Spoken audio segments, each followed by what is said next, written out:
Así lo exige el poder, por Axel Hermann Hugh. En su lecho de muerte, el supremo dictador Saturnino Shah-Bayrosian había nombrado a su hijo menor, Celestino Shah-Bayrosian, como el próximo gobernante de todo el conglomerado de Orión, dándole la autoridad sobre 1000 sistemas estelares habitados.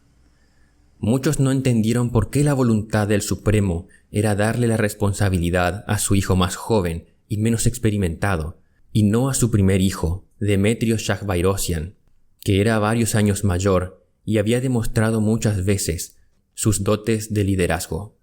Demetrio, por su lado, creía saber el motivo.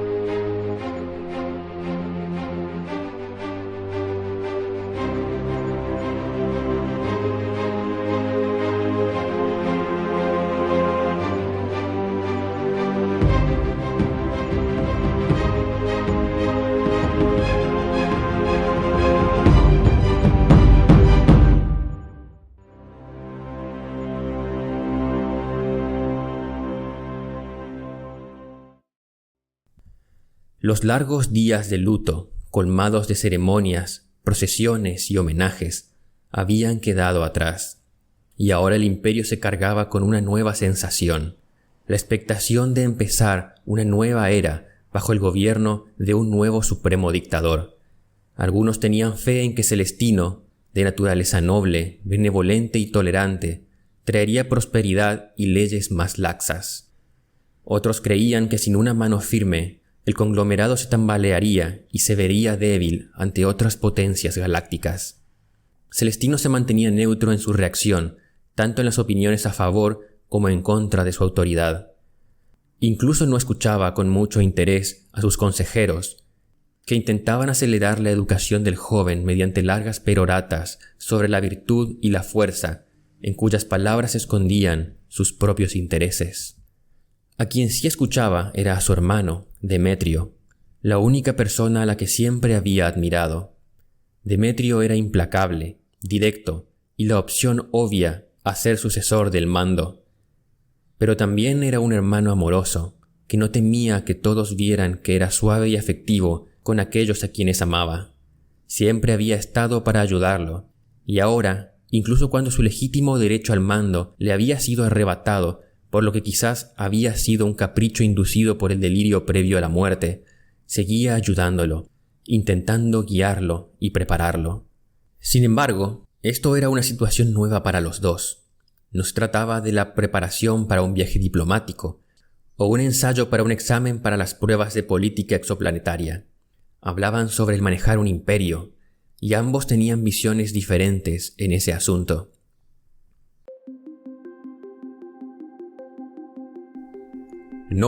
No puedes velar por los intereses de todos, le dijo Demetrio otra vez, intentando ser paciente. Simplemente no puedes. ¿Cómo entonces puede la gente confiar en mí si no puedo ayudarlos? Tienes que ayudar a tantos como puedas, pero es imposible ayudarlos a todos. Y ya que hay que elegir, es mejor ayudar a quienes más te convienen. La historia del conglomerado estaba repleta de políticos egoístas. Celestino decidió que no sería uno más en la lista. Eso sería gobernar desde el egoísmo, beneficiar a otros pensando solo en beneficiarme a mí. Esa no es la manera. Es egoísmo inteligente. Si ayudas a otros para ayudarte a ti mismo, ¿qué más les da a ellos que lo hicieras de esa manera? Si a fin de cuentas resultan ganando de todos modos. ¿Y qué pasa con los que no ayudo? Tendrán que esperar su turno, o volverse relevantes para tu agenda.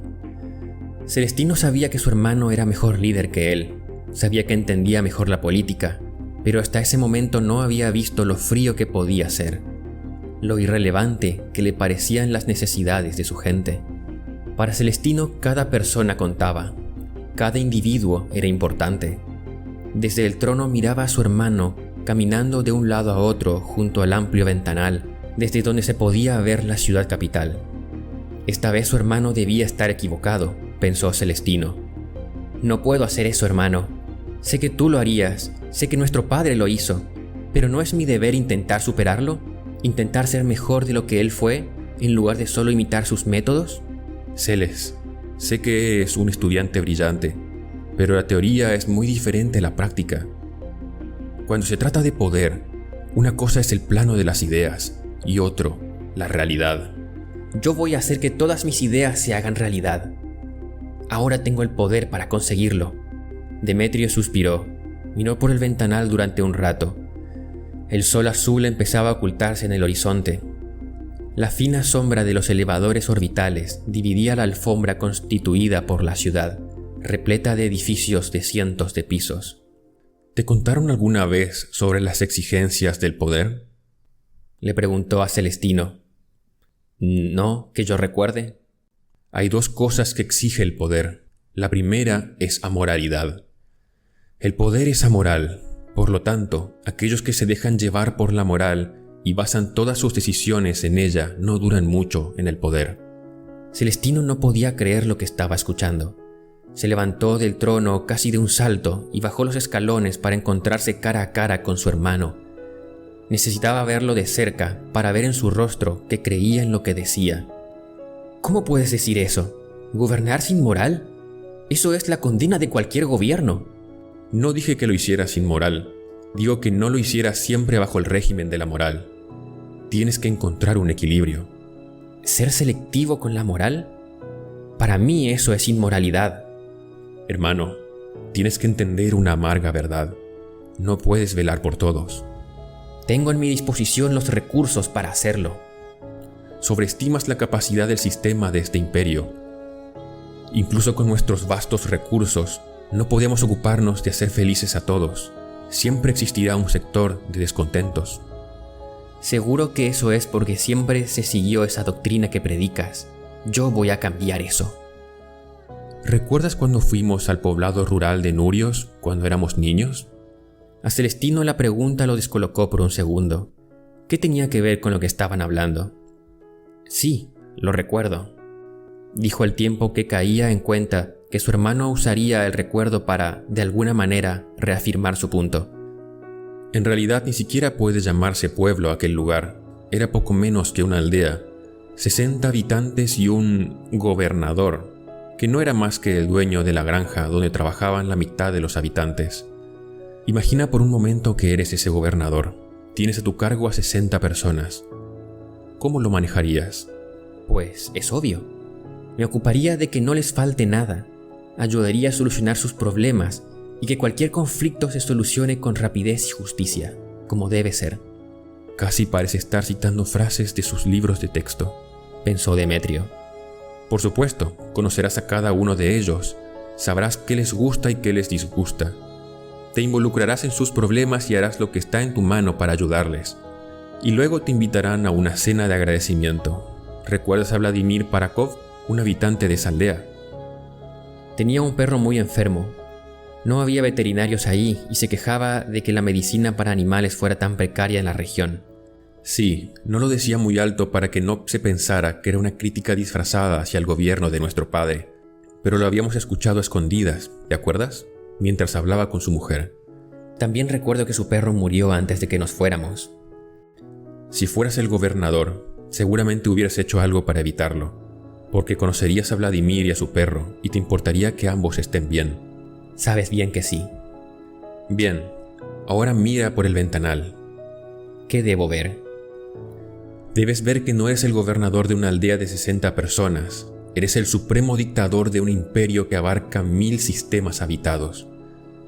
No eres el líder de una comunidad de menos de 100 personas, sino el de una comunidad que tiene tanta gente que no podemos contarlos por individuos, sino por masas poblacionales. Tantos que ni siquiera sabemos el número exacto. Celestino no dijo nada, así que Demetrio continuó. Ahí fuera hay millones de Vladimires con perros agonizantes. ¿Entiendes lo que te digo? El poder exige ser amoral no porque sea malvado, sino porque es necesario. Es humanamente imposible que te preocupes por el bienestar de miles de billones de personas ahí fuera. Y si intentas hacerlo, Siempre habrán aquellos a quienes estés descuidando, porque tú, ni con el gran sistema que tienes bajo tu mando, puedes ocuparte de cada uno de ellos. Y aunque no seas responsable de sus problemas, encontrarán la forma de culparte, porque para ellos se supone que debes ayudarlos, que sus problemas deben ser tu prioridad. Pero hay muchas prioridades, y no puedes atenderlas a todas al mismo tiempo. Tú no sabes lo que puedo o no puedo hacer, murmuró Celestino, mirando hacia el sol azul, ocultándose en la lejanía. La única forma en la que no te vuelvas loco pensando en los infinitos problemas que tienes que solucionar es alejándolos de ti, olvidando que te importan, protegerte de la angustia que te provocan. Esa es una amoralidad necesaria si quieres hacer bien tu trabajo. Debes verlos como números, aunque sepas que no lo son. ¿Y tú, Demetrio, eres un número? Lo soy, todos lo somos. Pero eres el número que decide quién es importante y quién no. Sí, así es. Es el peso con el que tenemos que cargar. Ninguno de los dos habló durante unos instantes, mirando por el ventanal cómo las primeras luces de la noche se encendían. Demetrio había dicho lo que tenía que decir. Había sido más directo y más sincero que nunca con su hermano, y, aún así, en el reflejo que veía en la ventana, podía ver cómo Celestino no le creía. No quería creerle. Demetrio lo conocía. Sabía que a continuación le diría lo que pensaría para terminar con la incómoda discusión, y en el futuro ignoraría todas sus palabras. «Dijiste que hay dos cosas que exige el poder», le dijo a su hermano mayor. Sí. «¿Cuál es la otra cosa?» El poder exige sacrificio.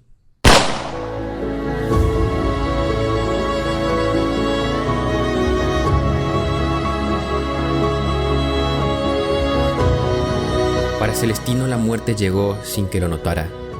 Un momento estaba contemplando los últimos rayos del sol, pensando en las palabras más amables para terminar la discusión con su hermano e invitarle a que se retire. Y al siguiente momento todo pensamiento desapareció con un solo proyectil que entró casi sin ninguna resistencia en su cráneo. Demetrio arrojó el arma y atrapó el cuerpo de su hermano menor antes de que alcanzara el suelo. Las lágrimas se desbordaron de sus ojos y salpicaron la camisa del que hacía unos segundos sería el futuro gobernante de incontables millones de almas. El peso del fratricidio fue demoledor, pero Demetrio, próximo supremo dictador por legítimo derecho de sucesión, sabía que sería solo la piedra más pesada de las muchas que pesarían sobre su espalda. Su padre sabía que este sería el desenlace. Tenía sus esperanzas puestas en él, y sabía que su único punto débil era Celestino. Al nombrarlo su heredero, había conseguido poner a Demetrio ante la elección más difícil de su vida, sabiendo qué elegiría. Habiendo matado a su propio hermano, él mismo había extirpado su debilidad. Había salvado al imperio de una era de inestabilidad catastrófica, y había tomado la decisión más difícil de todas. Cualquier decisión que tuviera que tomar después de eso sería sencillo. Su padre era un monstruo por hacerle hacer algo así, pero Saturnino Shah Bayrosian entendía el poder, al igual que su ahora único descendiente. Descansa, hermano, le dijo Demetrio, acariciando su cabeza y aún llorando con pesar, pero sin arrepentimiento. En tu nombre, gobernaré con tanta benevolencia como el poder me lo permita.